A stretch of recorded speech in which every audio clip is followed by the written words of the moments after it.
I spent a lot of time researching for this video, and it's shocking to me that Slack tries to hide the information that they can track about you, but actually it makes sense with how much they're actually tracking that you don't know. So let's jump into the video. The first category of information that Slack can track about you is user-generated content. This is anything that's messages in public settings, messages in private settings, things that have been deleted or revised. Some plans do not allow administrators to keep information, while other plans like the Enterprise Gold plan allows administrators to keep information and be able to export information. If you have edited messages, the revision history also shows up on those exports, and sometimes deleted messages can also show up on export reports depending on your organization's setting. Along with messages, files can also be accessed. So any file you upload, whether it's an image, a document, a video, can be accessed by administration, and the metadata for those files. So upload date, creation date, author, and with files, any comments or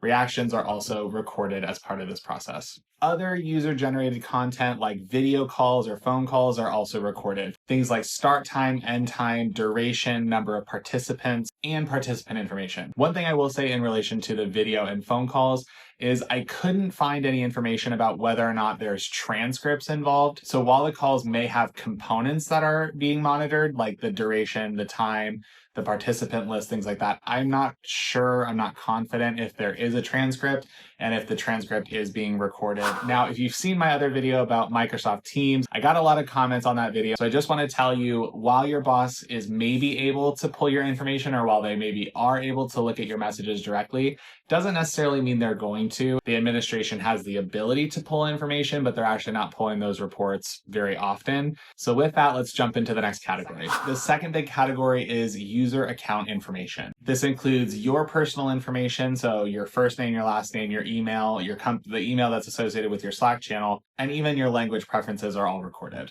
All of that information shouldn't be a surprise to you. It's stuff that you put in during setup. If you don't put your phone number in during setup, Slack won't have your phone number, so just keep that in mind. Your account activity is also logged, so things like when you first signed up, when you last logged in, what your activity status is, whether you're active, inactive, busy, and if you're on the billing team, obviously all of the billing information is kept and recorded. So what billings you have, what invoices, what payment methods, all of that stuff is recorded as well. The third big category is usage analytics. The usage analytics is going to be the big report that a lot of management will look at to see how many people within the company have actually adopted Slack and how many people are using it on a day-to-day basis. While they might be interested in your individual messages, it's less likely that they want to see what you're typing specifically, and they want to see more how you're using Slack and if you're using it all through the day, are you using it all 8 hours, are you using it only in the morning? So specifically within this category is things like workspace usage. So how many workspaces are you using, and what are those detailed channel metrics with how many messages, how many reactions, what comments are people getting? They also can see information about channel metrics. So how many channels have you gone in of, how many have you gone out of, what are your muted preferences? Is one channel being muted by everybody? Is the other channel not being muted by everybody? And your most active time frame. So again, are you most active in the morning? Are you active not at all Friday afternoon? And administrators can see which channels specifically are driving the most engagement. So perhaps you have a team collaboration with your department, and that team chat is just something where people give their updates. Maybe there's project updates, maybe there's information about whatever, but it might be something where there's GIFs and there's reactions and there's comments. But then if they look at the corporate channel and there's no comments or feedback at all, so they can also see that kind of interaction of, are there certain departments that are engaging more? Are there certain teams that have higher interaction rates? And are there channels that are private, not necessarily open to the group, that are really engaged with as well? The fourth big category is device and location monitoring. This is pretty standard, and this was the case with Microsoft Teams as well. They want to track which apps you're using, if it's on your work computer, if it's on your work phone, personal phone. They can track what softwares you're using. So if it's iOS versus Android as an example, or I should say operating system. So if it's Android or iOS or something else.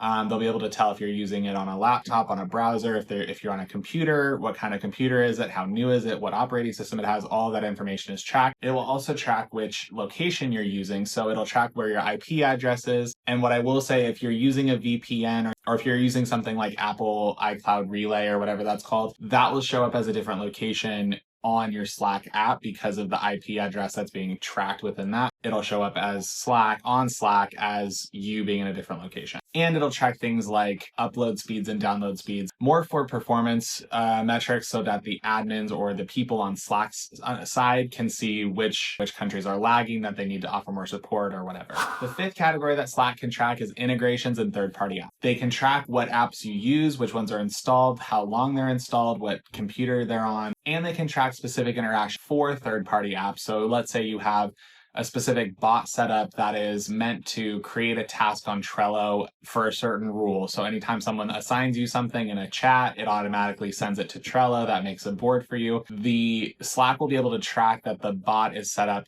to do that. It doesn't necessarily track every single trigger of that bot, but it will be able to say this bot exists and here's who's using it as part of the metrics. And this includes any messages, commands, or file exchanges happening within the third-party apps as well. It'll also track within this category usage patterns. So if you use a certain app a lot, or if you have it downloaded and you use it once a month or whatever, it'll track the frequency of how often those apps are used as well. And the last big category, the sixth category, is compliance data. Now, similar to Microsoft Teams had a separate category called e-discovery, which meant if the company was having compliance or legal subpoenas that they needed to abide by, they had a system on the back end where you could actually pull people's information. You could pull their private data. You could pull their private information through Microsoft Teams, a system called e-discovery that was legally only accessible if there was a lawsuit pending, something like that. Slack is a little bit more lenient with what they declare as legal or compliance. It's up to the company to decide what compliance is. And if you have worked for a company, like I've worked some really shady companies, and their definition of compliance is awfully broad and most of the time serving the executives only. So with Slack, the rules for compliance are basically whatever the admin says is compliance is compliance. So instead of requiring a legal trigger, Slack can pull a lot more information for compliance, be based on what you defined as compliance or based on what your company has defined as compliant. So they can track general workplace analytics like message volume, most used chats, most used channels, overall workspace activity, and response rates. But they can also, under compliance rules, export private messages, edited messages, and deleted threads. And admins are also under this compliance rule. They're also able to archive certain conversations based on GDPR or HIPAA requirements, and making sure that the company is following the procedures that are required under those laws. So I will say Slack is really kind of scary when it comes to what they track, because unlike Microsoft, where I feel like Microsoft has better guide rails in terms of what they're tracking and why, Slack is kind of a free-for-all. It's just a new age tech company where they want to take all the data that they can get from you and make it valuable to the management team. I'm not saying every management does this. I know I'll probably get comments about that.